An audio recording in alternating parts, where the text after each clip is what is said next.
Kami ang mga Ilocano, masipag, mabait, walang arte-arte. Kaya ako walang arte-arte. Kahit anong pagkain ay kinakain ko mga idol. Alam niyo mga idol, dito sa aking bakuran napakaraming alokbati. Yan, pipitas tayo ng alokbati. Kaya dito mga idol, libre lang. Libre ng gulay. Kaya hindi mo na kailangan bumili. Pipitas ka na lang dito ng mga dahon-dahon. Babawasan ko kasi masyado nang mahaba ang mga dahon nito. Ayan, para di mag-ano siya. Ayan, babawasan ko. Para di makisataktok. Yan mga idol. Kaya napakarami dito mga idol, mga gulay. Yan ang gulay mga idol. Kaya napakasarap ito mga idol.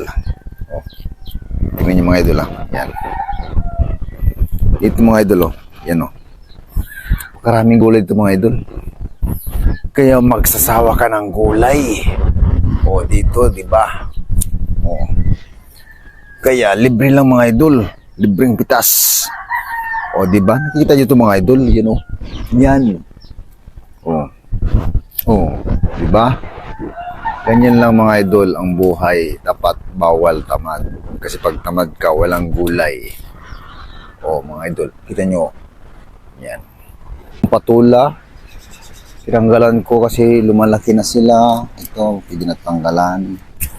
Dito may gas. Yan, 3 patula.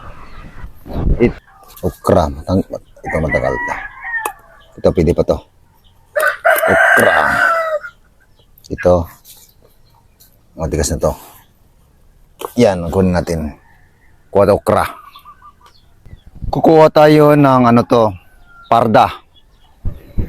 Alam nyo ba ito, saan to Sa Ilocano lang ito natatagpuan yung salitang parda, mga idol. Ito yung mga idol yung parda. Yan.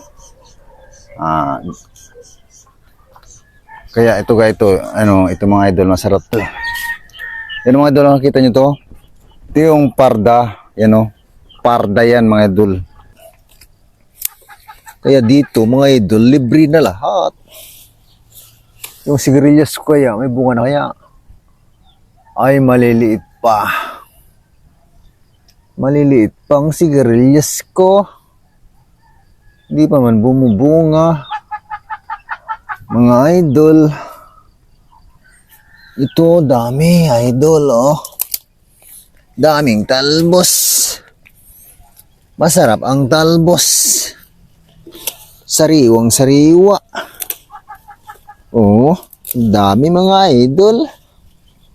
Gusto nyo ba ng libre? Punta lang kayo dito.